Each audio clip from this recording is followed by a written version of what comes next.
Voilà, salut à tous. Aujourd'hui, on va parler de la véritable signification de ce qu'on appelle la démocratie. Alors, avant de revenir, je contextualise un tout petit peu. Alors, la signification, c'est une signification donc je donne qui est occulte. Pourquoi je fais ça? Parce que bon, j'ai quelques capacités, quelques facultés à décrypter et des connaissances aussi du monde occulte et de l'action surnaturelle, et je veux mettre ça au service de l'Église catholique traditionnelle, bien évidemment, et non pas l'imposture du Vatican II, mais toujours donc le catholicisme pur et dur, et pur et bon et saint. Eh bien, je veux le mettre au service. Pourquoi?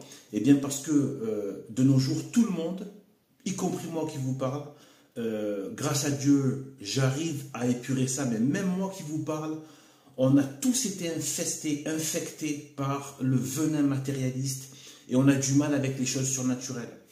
Et pourtant, ce monde est tellement satanisé que peut-être que le diable n'a jamais eu une telle emprise. Le diable et les démons n'ont peut-être jamais eu une telle emprise dans l'humanité, peut-être même pire qu'aux époques païennes. Eh bien, en fait, voilà, là, au niveau de la démocratie, alors c'est une chose que je reprends souvent, c'est un système, voilà, c'est un système que je trouve qui fonctionne, qui arrive vraiment à révéler les choses. Donc, pas le système d'anagramme, c'est-à-dire qu'avec le même mot, avec les lettres différentes, eh bien, il y a une signification qui est masquée. Et à l'intérieur, mais qui en même temps est révélée. Eh bien, en fait, bon, c'est souvent dans l'étymologie qu'il faut regarder. Et donc, le démon, le diable, et les démons, ses ministres aussi, eh bien, utilisent les mots qui ont une véritable force dans certaines conditions. Et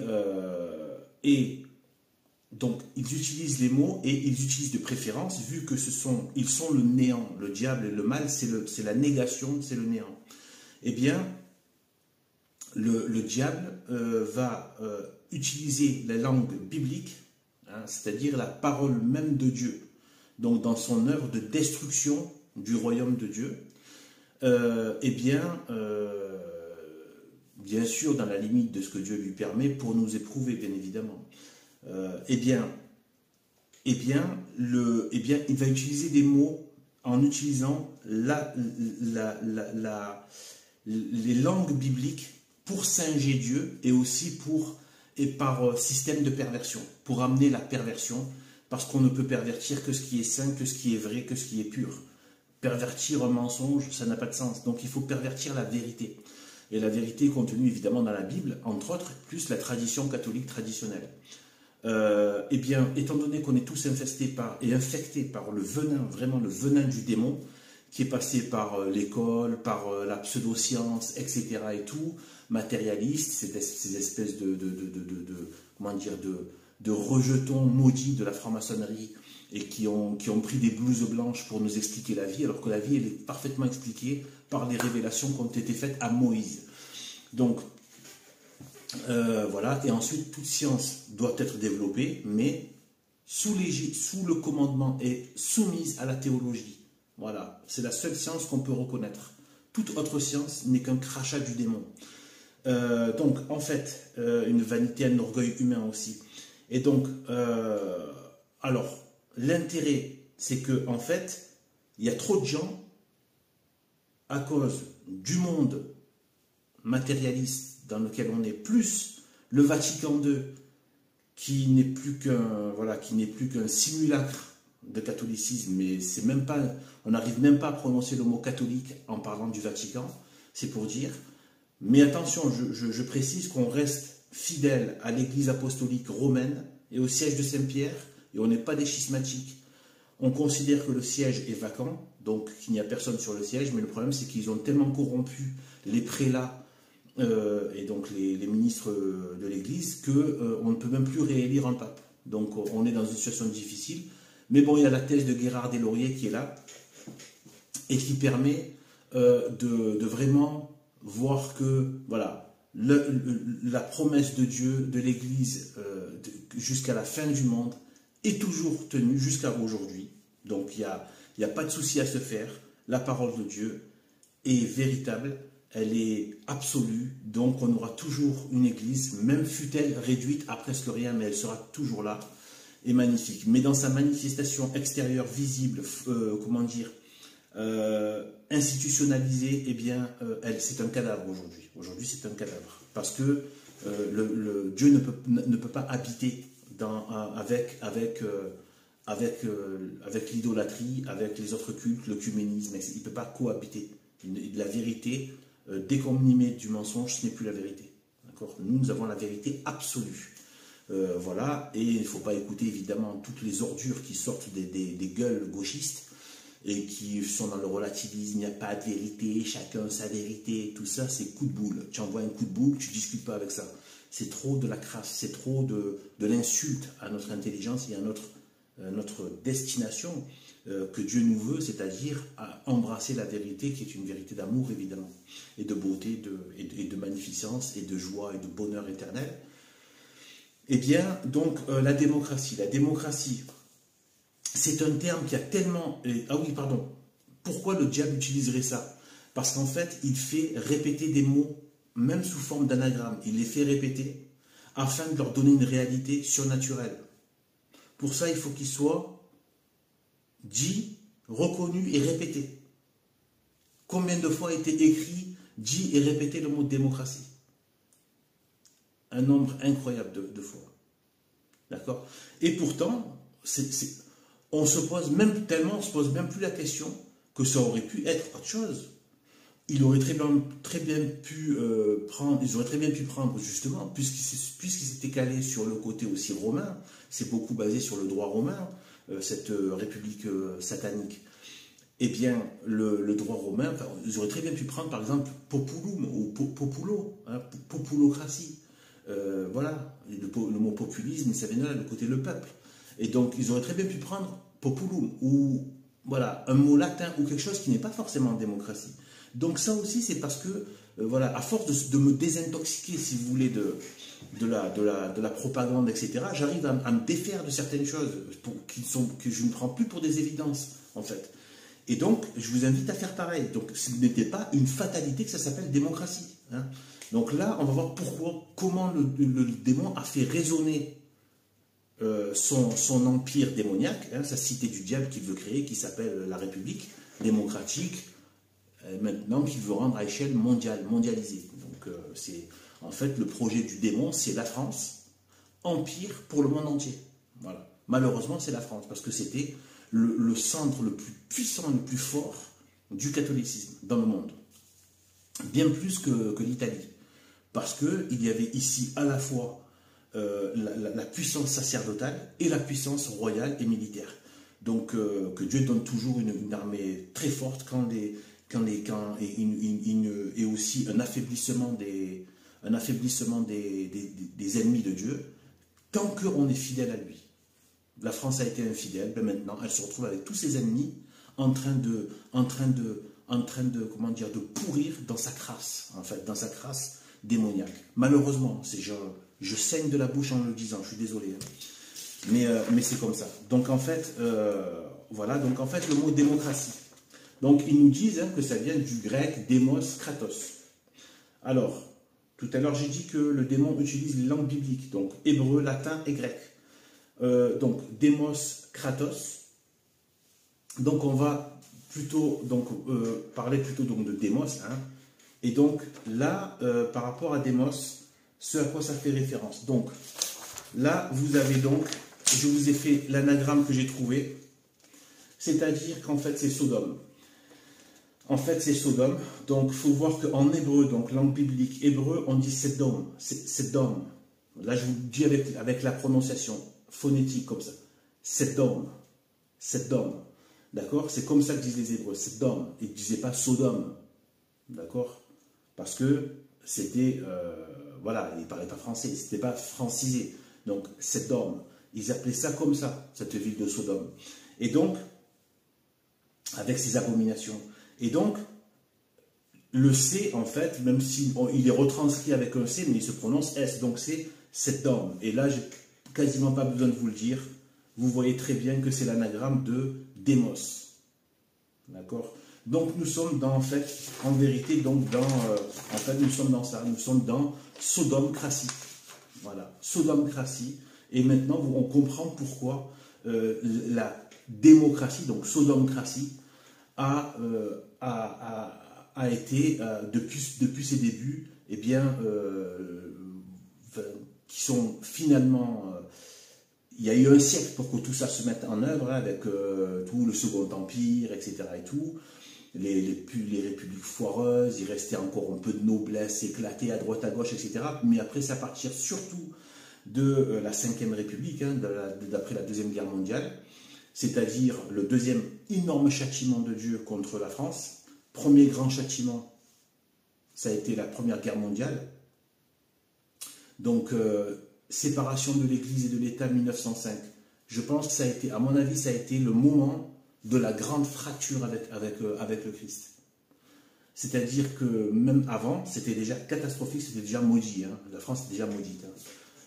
Depuis 1789, tout ça. Enfin, même depuis Philippe le Bel, mais après, ça, voilà, il restait encore un pouvoir romain et royal. Mais après, à partir de 1789, et après le deuxième temps, il y a eu un sort, il me semble que ça s'appelait le Concordat, il me semble, où il y avait encore une influence politique de l'Église.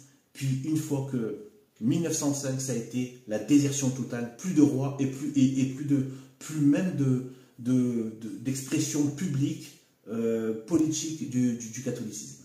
Rien. Et donc, 1905, dans la foulée, hein, crise catastrophique, crise économique, misère, la guerre 14-18, ensuite encore la misère pendant l'entre-deux-guerres, plus la Deuxième Guerre mondiale, etc. Et ensuite, là, les Français ont cru que, les Français, pas que les Français, les Européens, parce que ça s'est étalé de partout, toute cette lèpre, eh bien, ils ont cru qu'en fait, ils croient que quand ils s'adonnent au péché, c'est-à-dire 68, les 30 glorieuses, c'est-à-dire le matériel, la consommation, le sexe, complètement comment dire, complètement très impur et très sale, très pornographique et très débauché, eh bien, en fait, ils croient que c'est un bénéfice, alors qu'en fait, c'est pire, c'est catastrophique quand Dieu abandonne au vice. Ça veut dire que c'est une punition, c'est pas quelque chose de bien, hein. C'est une punition, c'est pas bon, le mal, c'est pas bon, le vice, c'est pas bon, les impuretés, c'est pas bon, c'est pas quelque chose de bien. Donc, en fait, vous avez voulu le démon, vous êtes livré au démon. Et donc, du coup, et donc voilà, donc en fait, c'est pour ça que depuis qu'on a vraiment ce système de république démocratique, etc., eh bien, on a le déchaînement de toutes les forces d'impureté aussi, c'est-à-dire, ben voilà, tout ce qui va être les danses obscènes, les danses qui exposent les parties du corps de manière lubrique, etc., voilà, très sexuelle, etc., le dénudement des corps, l'adultère, les lois qui favorisent le divorce, l'adultère, il y a les clubs échangistes, la pornographie, France, terre de cocufiage, malheureusement. Non, pas la France, j'aime pas dire le mot France, en fait, la République maçonnique, terre de cocufiage, généralisée, l'impureté, la débauche sexuelle, les femmes à trois quarts nues et en plus avec des tatouages dans les rues, etc. Les hommes qui sont des chiens sexuels aussi. Je veux dire, c'est pareil, il y a pas de, je fais pas de hiérarchie à ce niveau-là.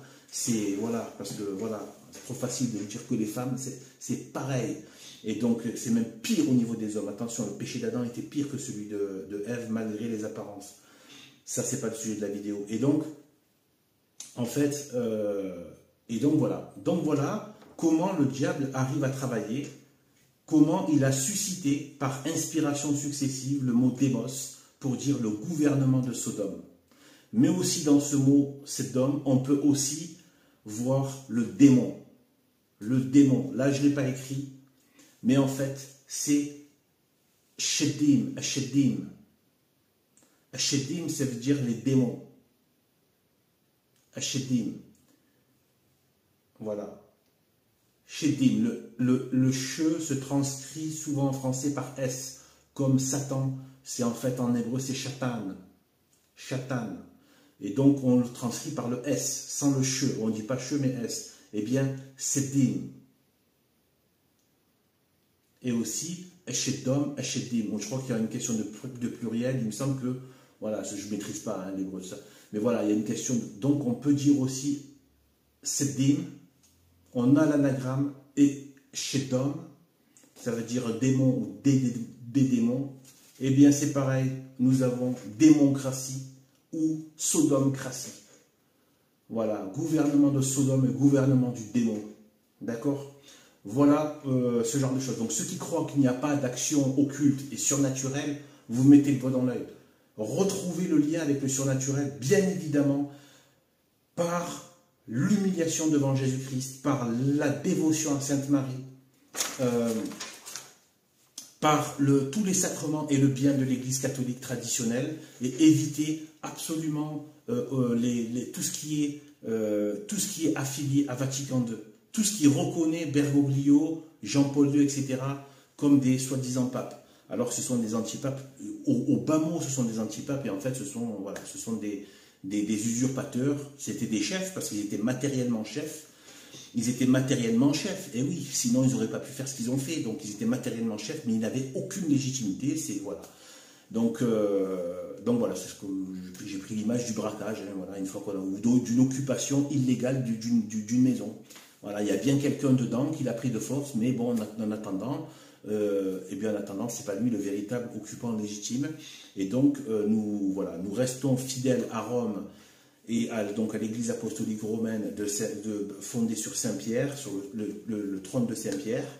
Et donc, on rejette tout ce qui s'est fait depuis Vatican II.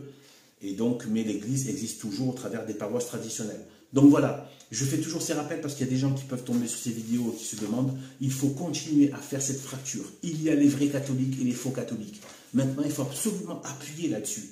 Il y a la vraie Église catholique, il y a la fausse. Il faut appuyer sur ça. Et ça, petit à petit, si on arrive à pousser ce discours, à pousser cette réalité, cette vérité en fait, eh bien, ça peut amener petit à petit à acculer et à créer des positions beaucoup plus marquées et fortes et à attirer plus de personnes, plus de gens, plus de fidèles dans les paroisses catholiques, fidèles à la tradition, même si elles n'ont plus l'affiliation avec le Vatican apostat, mais elles garderont par le biais des prêtres qui sont issus d'ordination valide par des évêques valides, etc., donc, et qui tiennent ces paroisses, eh bien, garder le lien avec l'Église apostolique romaine et voilà, dans la lignée donc, voilà, de Saint-Pierre. Et donc, voilà, et donc d'attirer plus de monde pour créer une sorte de masse critique.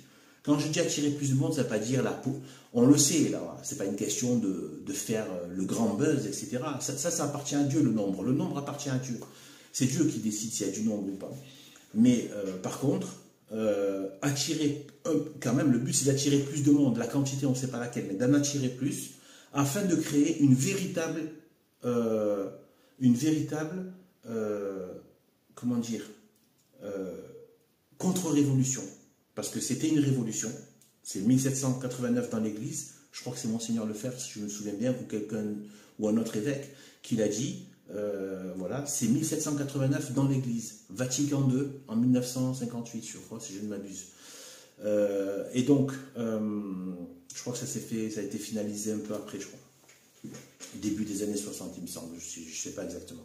Mais voilà, donc en fait, voilà, depuis 1958, il n'y a plus de pape légitime, réel, véritable, et qui a l'action du Saint-Esprit, qui bénéficie du charisme de pape, etc. Il n'a plus. Voilà. Par contre, il y a toujours des évêques validement ordonnés, des prêtres de la tradition.